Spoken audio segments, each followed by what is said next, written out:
5-minute Friday on descending. If you are new to descending, or if you're a little bit nervous descending, because it can be scary, the first descents that you do. So the first main rule that I would say to anyone, golden rule, is do not push yourself too hard. You don't want to be too far out of your comfort zone, because that's when accidents happen. Don't feel pressured, don't feel rushed by anybody else. Go where you are comfortable. Next tip is when you're leaning and on bends like this one coming up, if I'm leaning to the right, my right pedal is up off the floor, because I don't want that pedal to be at 6 o'clock and I don't want it to hit the concrete and hit the tarmac. So make sure that pedal is up off the floor, and you can change that each time. So now when I'm going left, my left pedal is up off the floor. That's at 12 o'clock and the right one is at 6. The next thing is look ahead to where you want to go. So on these bends, it's so important, just look where you want to go. It's as simple as that. Also, you want to feather the brakes. Don't slam on brakes, especially if you've got disc brakes. It's going to lock the wheel up and throw you off the bike. Just really gently feather. And also, before the bends like this, brake before them. You don't want to be slamming the brakes on the descent. You want to be slowing your speed down gently to that bend so you can get around it easily, and then you can pick up the pace when it's on the straight again. Also, widen the apex as much as you can. What I mean by that is almost like, if you think of it like an S on a bend, try and get on the outside to kind of loosen the tightness of that bend.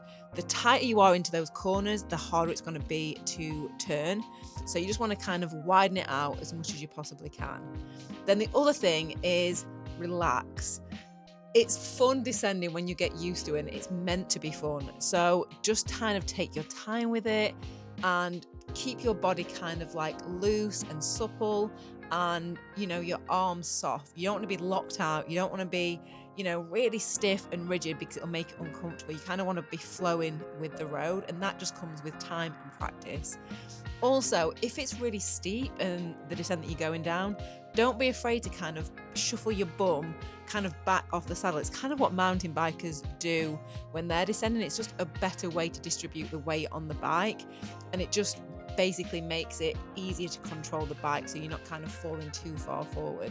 This is actually a CALOBRA climb, the descent, and it's so beautiful and windy, but it is quite tough because it is so windy, and I think it just comes with practice. I know when I first started descending, I was really scared. I climbed Norton Summit, which is a 5k climb. I got to the top and was like, oh my gosh, like, how am I going to get down? I was so scared to descend.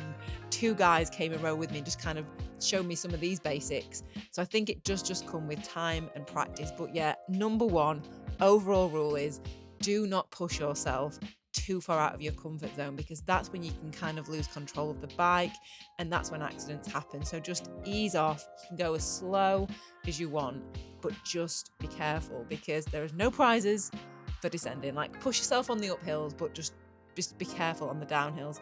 Another thing that I would say is when you are kind of taking that wider apex, just keep an eye out for cars and other cyclists, because if you're kind of veering over a little bit too far, cars are going to try and do the same and like loosen their apex as well. So you just want to just always be aware of traffic and other cyclists. But yeah, the other thing that I would say is, I've mentioned this before, is just relax and enjoy it, because once you get the hang of it and once you actually enjoy descending, it's so much fun. It just feels so free and really fun. So I want you to leave your comments and tips for descending in the comments. And I think, again, the other thing is it just comes with practice. So get out, don't be scared of it, but just go at your own speed. Thank you so much for watching. I've actually done this in like under 5, I think. So yeah, thank you so much for watching, and I will see you next week for another 5-minute Friday. So I will see you soon. Goodbye.